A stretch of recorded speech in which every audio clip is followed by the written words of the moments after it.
mureke uyu mwaka nawo muhingire mufumbire wameze aho no mwana bisabazi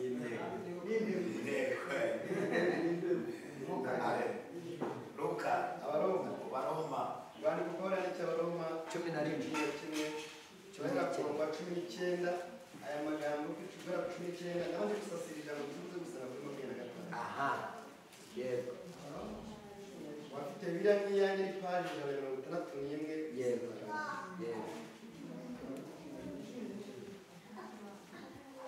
some abandi kora yani cy'Abaroma yego igice cyaho bavuze ni cya 11 yego murongo bavuze no wa 19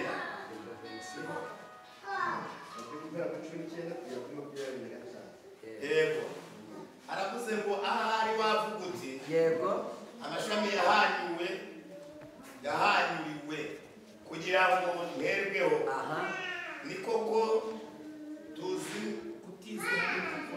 kutizera niko wayahanyuje none nawe kwizera niko uteyeho Imana ishimwe tukibone yego tukibone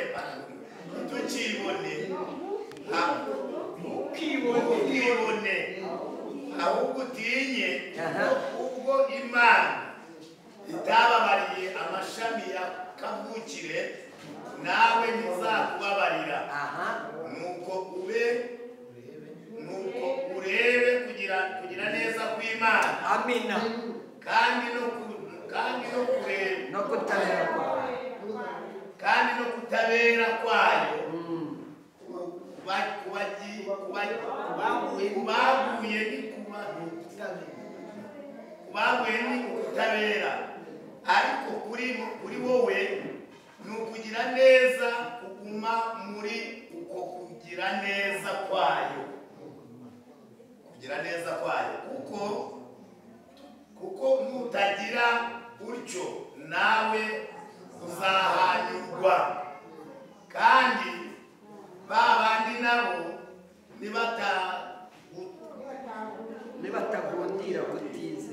nibatagundira kutizera kwabo bazaterwa nk'ingurukira kuko Imana ishobora kubagaruraho yego kuko Imana ishobora kubagaruraho ko wahaniwe ku giti cyavutse ari umunzenzi uterwa nk'ingurukira kuri Yerari nziza wavutseho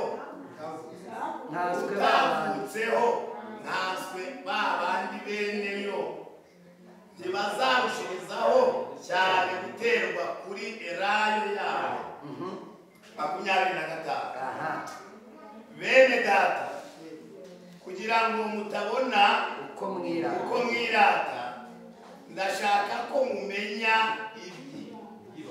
iri banga Abisiraheli bamwe banangiwe imitima ariko si bose kugeza ubwo abanyamahanga bazinjira mu itorero bakagera ku mubare ushyitse.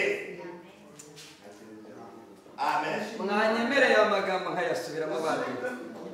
Mwanyemereye nkayasubiramo tukayumva neza. Umva ukuntu aya magambo. Amen.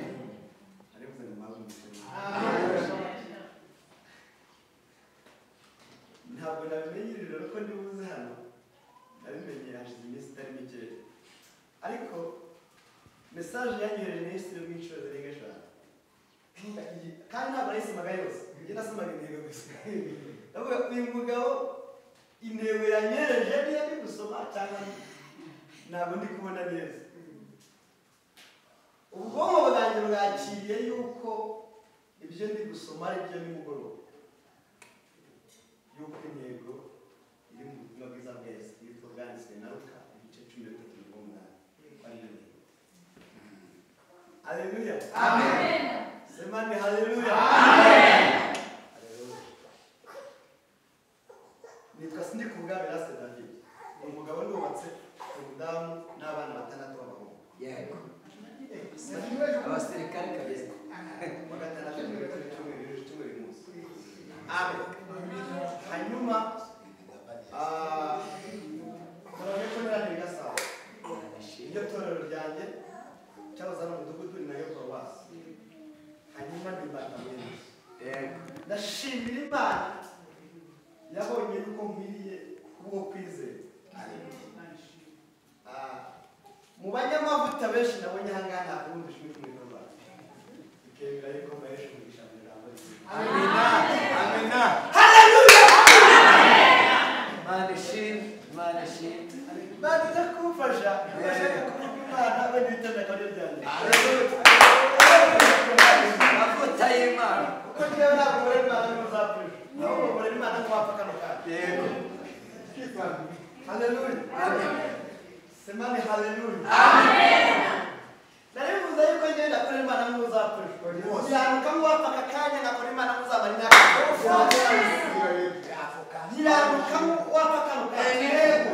Hanyuma ngakorera Imana nk'uzamara imyaka 1000. Amina. Iyo uyikoreye nk'uzamara imyaka 1000. Dawidi arapfa ariko tugakomeza tuvuga imirimo ye. Imana ishimwe. Dorcas arapfa. Ntabwo azurwa nuko agomba kuzuka ahubwo azurwa n'imigambi. Kandi yamaze kuzuka n'ubundi kubera pereza no gupfa arongera agapfa. Ariko tugasiga tuvuga imirimo n'ibitangaza yakoreye. Maze kumfasha kuniza amatwi. Hari igihe nanjye abigoranye ariko umuntu atambwikira akaza gusigara. Kandi hari igihe rero menye yuko ndavugamo amagambo akomeye mukuru. Tutambwikiranye hari igihe utakara. Naratangaye abapfakazi ntabwo bigeze bajyana abagabo b'abazungu. Yego. Ako kandi. Ariko bararize kugira ngo Dorcas azuke. Kugira ngo yere azuke. Imana n'uwapfuye umuntu yagakiranuka nk'uwapfuye. Ako kandi. Cyangwa natwe muri materaniro twese tugakora Imana neza. Iyo ukora Imana muzapfesha ejo hageze n'ukumvamo urabirambirwa. Iyo ukora muzapfesha ufite miliyoni hari n'igiciro cya 800 ukayatanga yose ejo hageze abana baramurira. Ejo hageze akagucanga ugatangira kubona ibyo Imana nk'abugezi ko. Tubashaka kubabwira Yesu. Tubashaka kubabwira Yesu wanze batubwira turi mu Imana. Haleluya. Ashimwe Imana. Amen.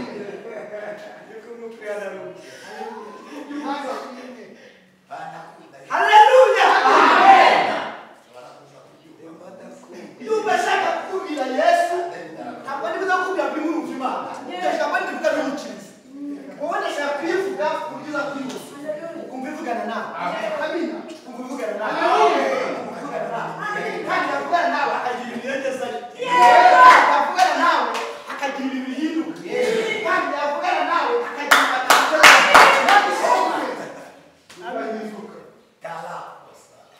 Imana ishimwe.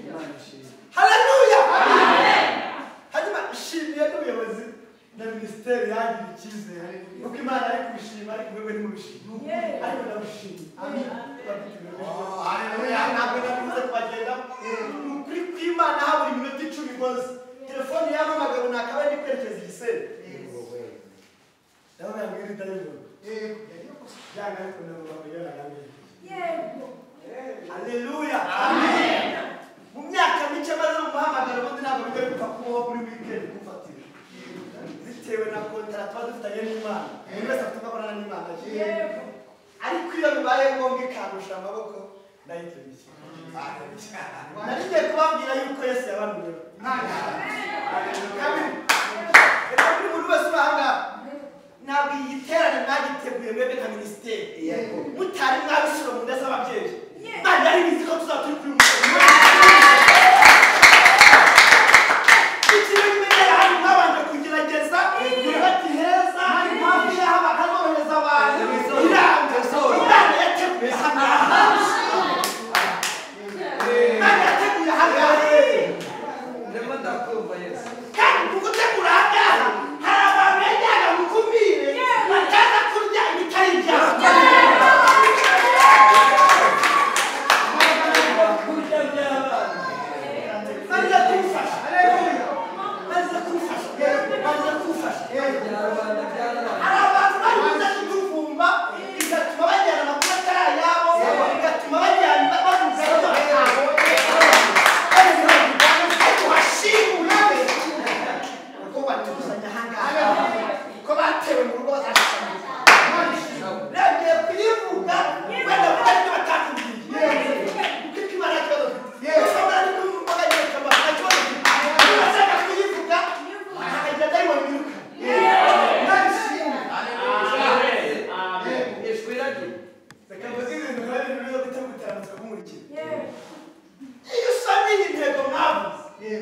ntabwo najyanye n'abandi b'ugukumi Yesu yicaye ku musozi wa Elayono yaganira n'abigisha bisora muri 70 nibwo yatemye hanyuma mu 1940 nibwo yongeye gushibuka ejo bundi na 18 akimya bitandatu nibwo ibara byatoshye ngabona hasigaye cyangwa abantu bakagize ntabwo byumvise Hallelujah. byagenze bite Muri 70 igihugu cyose cyarasenyutse abayuda batatana nuko yari yababwiye bamaze gutatana hirya no hino ejo bundi mu 1940 nibwo Yerusalemu yongeye kubaho nk'igihugu bamaze guhunguka bose ubuhanuzi bwavuga ngo mbonye abayuda batatana hirya no hino bagaruka bari ku gisiga cy'amababa uwo muhanuzi ahanuriye nibwo bwasa hanyuma babona ubwigenge no kongera kugira amakuru yizewe bakira ko bashobora kuzasubizwa ubutaka bw'abusenge rwahoze ejo bundi 2018 haciyemo imyaka arashibutse amababa yatora niho amababa yatora niho amababa yatora biza kuba dutahe basiguhaye ndibuze gutumira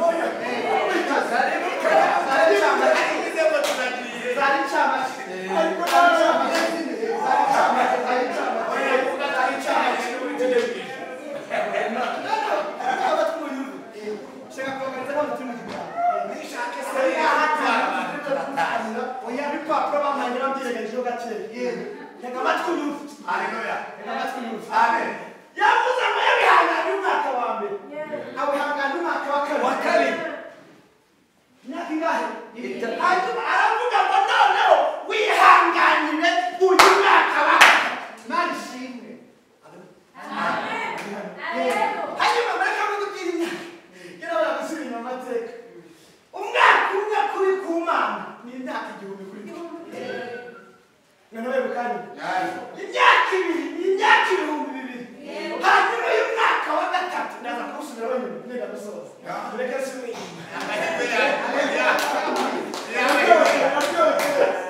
ndakunda Yesu Yesu yaje mu isi hamaze kuba imyaka 1000 igereranya n'iminsi ngahe 4 Imana irajya kuva ku munsi wa mbere kugera ku munsi wa gatandatu ku wa karindwi bararuhuka nyuma ya karindwi naho umunsi wayo byakuza kuza ibintu kugira ngo burya uburemere bw'intego mwamwe bujye kiremereye Yesu yari yashize imyaka 1000 bingahe 4 uhwanye n'imyaka kuri twebwe ku Mana ni iminsi 4 Imana yaremye iminsi ngahe 6 ku wa karindwi iraruhuka hanyuma Yesu aza hashize imyaka 4000 muri atorero Yesu avutse ubu haciye n'imyaka 2023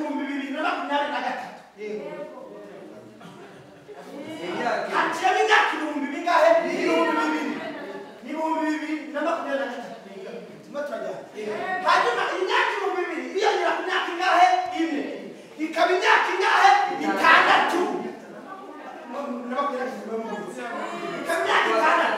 ihwanye n'iminsi ingahe 6 y'Imana Imana yagize ute Imana yarabiremye aho niho yasoreje kureba nyamara ushobora kuraga kuvuga tujya mu ijuru turajya mu ijuru nyama mureka amatwi munyumve mureka amatwi munyumve mwagarutse muri hano aha hanyuma mureka mbabwira kandi mugiye gutya isi ivuga ko Yesu avuye mu isi kuva Yesu avutse kugeza uyu munsi ivuga ko haciyeho imyaka 2023 ariko kuri kalendari y'itorero rivutse haciyeho imyaka 1990 harabura imyaka 10 kugira ngo imyaka 1000 bingahe 2000 yuzure niyo bene wacu b'abadive baterateranije muri 2000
Abatesalonike ba kabiri igice cya kabiri umurongo wa gatatu bavuze ngo iki? umva ukuntu wavuze Havuze ngo iki? kabiri rw'Abatesalonike kabiri gatatu Yego. haravuze ngo ntihakagire umuntu bose uburyo Bibiliya bwose ivuga ngo ntihakagire umuntu wese uburyo bwose bwo kugira ute? kuko uwo munsi utazaza Kuko uwo munsi w'umwana w'Imana utazaza. kurya kwimura Imana Kurya kwimura Imana kutabanje kubaho. yasohoka neza. Yego. Ni ukwimura cyangwa ukwimura? Kwimura. Kurya kwimura Imana kutari kwagira ute? Kubaho. Yego. Geza gake. Pawulo abwiye Abatesalonike ngo ntihakagire umuntu wose yaba ari marayika yaba ari umwe muri twe yaba ari urundi rwandiko ruje aravuga ngo kuko umwana w'Imana atazagaruka kujya kwimura Imana kutari kwagaragara kutari kwagirwa. Ndashaka kuvuga kuri ijambo bita kwimura Imana. Ubundi kwimura Imana bitandukanye no kwimura Imana. Yesu nashimwe. Umfashe Bibiliya ayikura hano kayishyira aha ngaha byitwa ko yimuye. Turimo turajyana. Hanyuma nshaka kuvuga muri bivuga ngo kwimura Imana. Bavuga ko bazi Imana ariko imirimo bakora ikabihakana. Bavuga ko batuwe n'Imana ariko bagafata iyi Bibiliya bakavuga ngo hari ibitabo bikwiriye kuvamo kubera yuko Bibiliya irashaje dukwiriye kugendana n'igihe. Munega amatwi mbabaze umunsi wa none habaye hari gitifu uri hano mu gihugu cyo mu Rwanda akihandagaza akavuga ngo ntabwo nemera kugendera ku mategeko igihugu cyasizeho akabitangariza mu baturage. Uwo munsi yararaho ukwezi. Bivuze iki? Biravuze ngo iyo umuntu amaze kwimura Imana mu mutima we ibimenyetso bimuranga atangira kwigaragaza n'uwo bari kumwe. Iyo uvuze ngo iyi Bibiliya ntabwo ikwiriye kuyigenderwaho ni ikimenyetso cy'uko mu ijuru bamaze kwirukana mu kazi. Wamaze kwimura Imana turakubona ariko ijuru wambaye ishusho y'ubumana ariko warayimuye.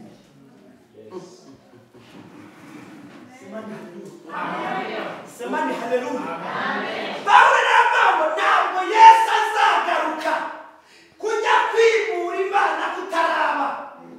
Nuko mbona mugize abasirimu cyane numvaga nari batumweho ariko reka ntibabe yarabona n'umunyumva.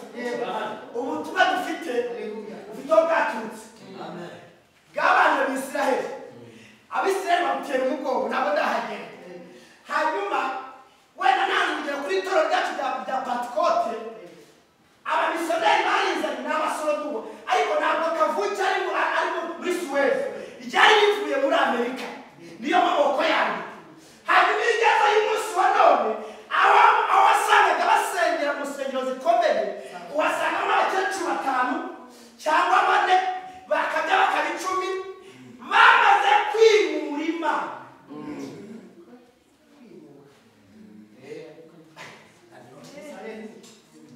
Umunsi wa none kugira ngo ubone ukuntu ubukristo bwari bufite agaciro muri Amerika bafashe itegeko nshinga rya Amerika baryubakira kuri Bibiliya kuko generasiyo yari icyo gihe yubahaga Imana. Hari hari umwuka w'ububyutse urenze muri mu Rwanda ari kubona usibye ko n'ibisa n'ububyutse ntabwo yicaye. Iyo mwipimyeho mwumva uzicarana nawe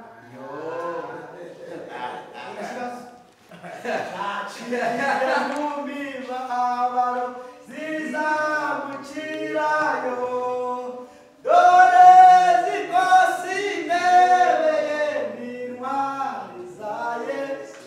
Oh Yesu we yaciye mumibabaro zizamukirayo dore zikosi intebe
amahirwe ya kabiri turimo ayo ya nyuma ari ku munsi wa kabiri ntabwo tuzi niba ari mu gitondo cyangwa niba ari saa sita cyangwa niba ari nimugoroba icyo tuzi ni uko tubona ko kamaze kugera mu munsi wa kangahe wa kabiri Yesu Kristo nibidakorwa mu mutwe wawe ntabwo nta kibazo ashyiremo ibikwirwa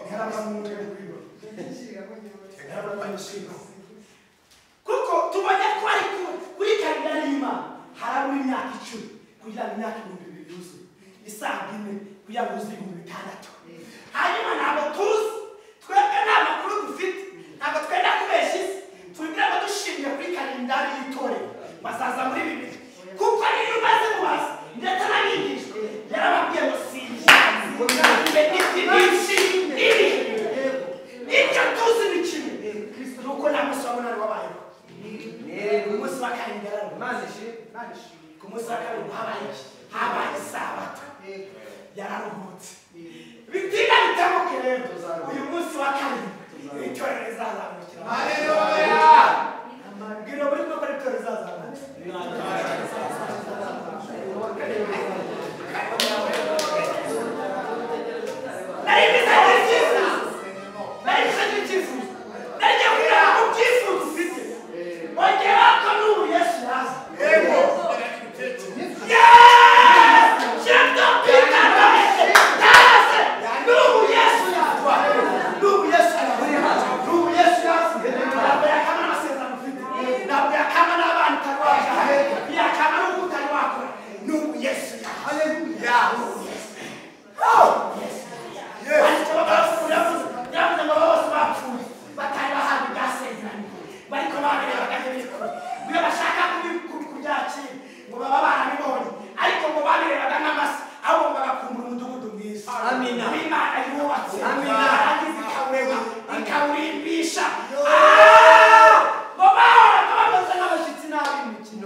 yakoze imirimo agomba gukora iyo atakoze shimira umwe mu bana be 10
umwuka wa Yesu ni ukuri Imana igiye kongera kuhagurutsa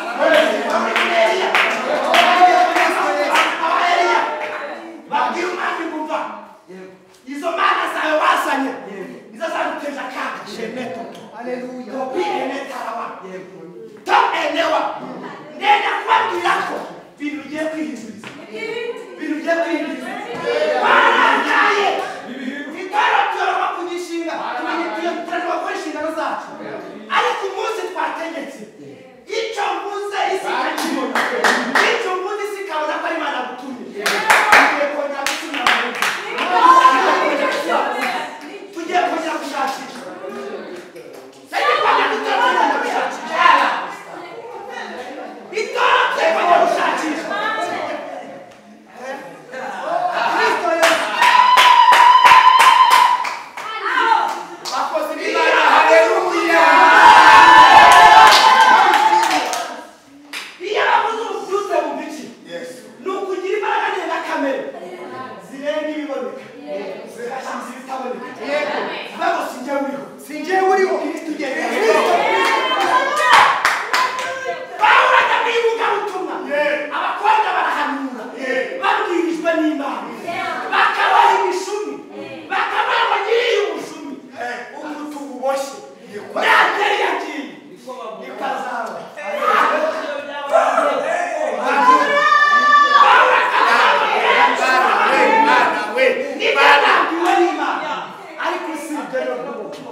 abaturage muri benshi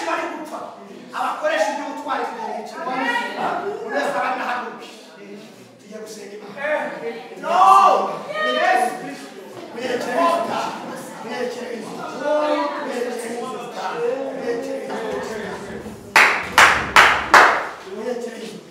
Wamaze kuba byinshi bituma hindura icyifuzo. Ndashaka ko icyifuzo tutambika kanya. Ndashaka kugira icyifuzo cyo kubwira Imana rubanda. Ndashaka kuntoranya mu bihumbi 7. Bitari byatukamira amayaga. Akora mu byutse bugiye kuza. Yego. Akora mu byutse bugiye kuza. Akora mu byutse bugiye kuza. Yego. Mureka batwi mu Yesu arabizi tukana bahagariza. Amenya ko azagendera ku bwato. Aravuga ngo mwebwe mujya kugendera ku bwato. Ngenza n'abandi kugendera hejuru y'inyanja n'amaguru. N'amaguru. Yesu aravuga ngo dore imirimo izagumana bizera. Bazarya icyica. Hagacira amaraso y'amena. Hagacira amaraso mu mitima ye. Nababwiye ko yo ku mutwe niyo atuba duhinduka abana b'Imana yakora. Tukagira ibice n'imyifatire y'abana b'Imana. Ku buryo bidacema mu bice n'imyifatire aho uba naho utuye. Iyo wamaze kuvuka ugomba kugira amamuko yaho ukomoka. Ariko kukozesha amazi yo mu amaraso yo mu mutwe yamenesheje iki? Ikamba ry'amahoro. Iyo ibyo birangiye mu ntambara turwana ukomeje uko bukeye.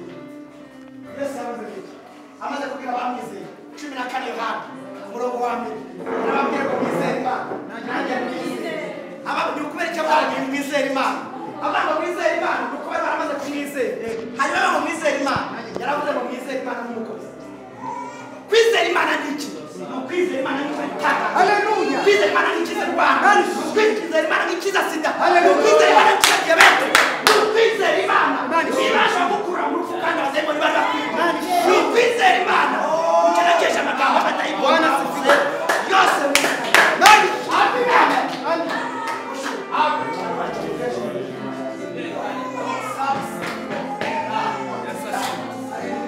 Yes, ashimwe. Amen. Haleluya. Amen. Abakiri muri muhereza Imana icyubahiro. Abafashijwe mu yikomera amashini mu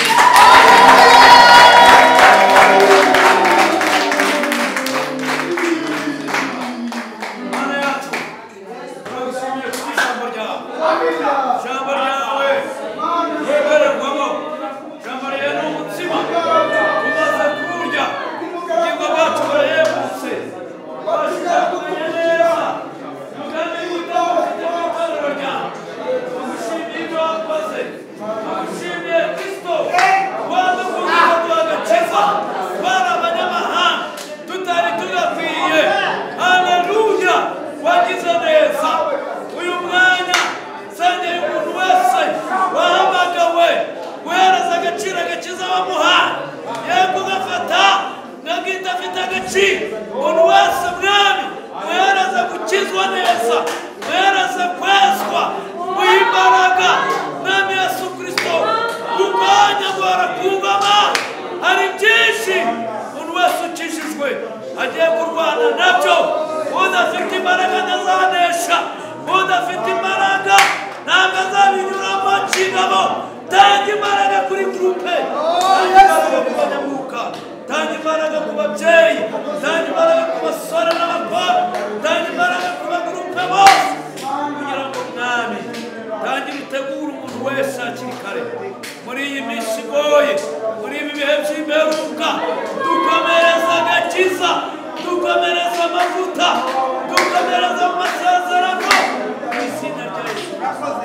Urakoze Yesu, ukoze wowe tumusabiye imbaraga, ukoze wongera umwuzuze, wongera umusige kandi umwandikire mu gitabo kugira ngo umunsi uzahemba iki gikorwa akoze kizibukwe. Hereza umugisha umuntu wese uri hano kandi abona ikimenyetso cy'ibyiza. Bana natwe muri gahunda zisigaye mu izina rya Yesu.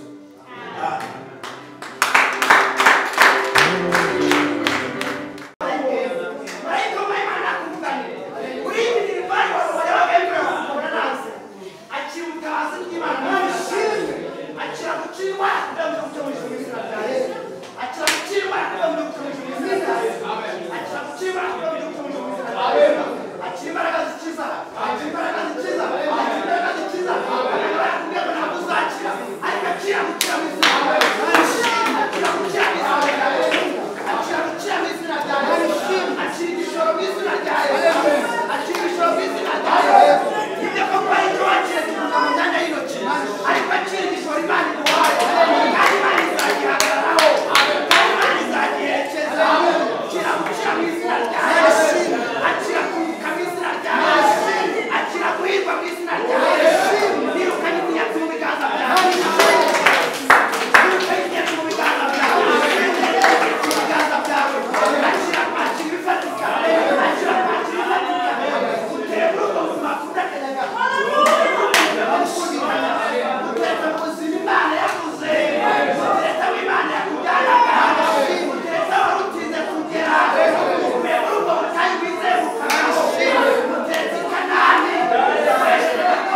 hanyuma dukora umurimo w'Imana kubwizamo insengero barazifunga insengero bazifunze abayitera barabizi ukuntu twavuga ubutumwa kuri telefone tugakora ibintu byo gufata byo guhuza imirongo tukabwiriza kuri telefone tuza kuvugisha insengero barongera n'amazu bafunga amazu barongera barafungura dusubiramo dusubiyemo bitangira urumva ibintu byo gusengera ahantu dusa naho tubigabanya kugira ngo tutaza guhangana n'amadini n'amatorero kugira ngo natwe dusubire mu matorero yacu gusengera tugabanya ibintu by'ibyumba n'iki twagize n'ibyumba bikajya bihagarara n'iki ariko noneho ubwo ndashaka kuvuga muri makeya ubwo ndashaka kugera ko abantu benshi bari hano bazi iyi minisiteri kuvuga ndashaka kugira ngo bagerere aho yaje kugira ngo twamaze kubona ibintu byose bigenda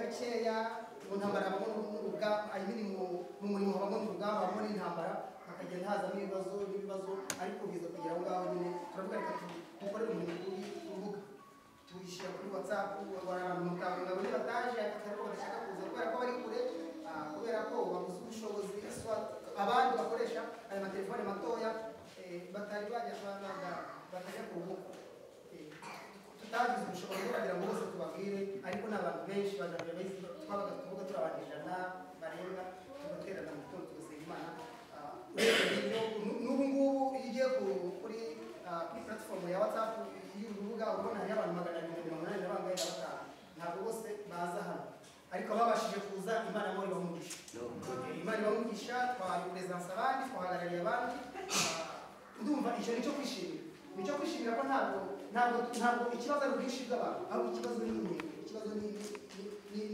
intego n'aho turi kujya n'aho turi kuva nicyo kintu gikenewe rero dushimiye Imana kubw'abaje rero iyi minisiteri yaje kwitwa esebiro gute nicyo dushaka kuvuga ko rwose ndakubwira byinshi tuzagira igihe cyo kubivugaho n'ubutaha uwo muvandimwe bafatanyije gutangira byitwaga gurupe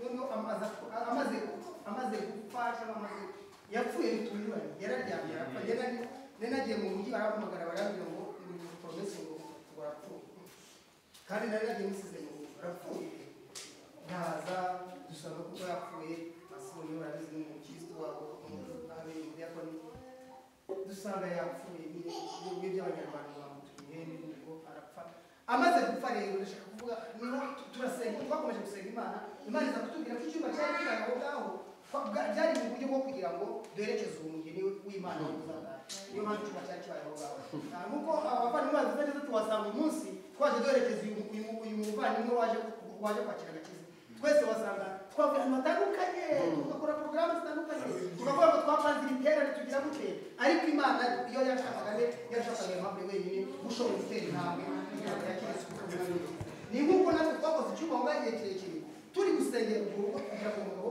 Imana izamucyuriza mu bugingo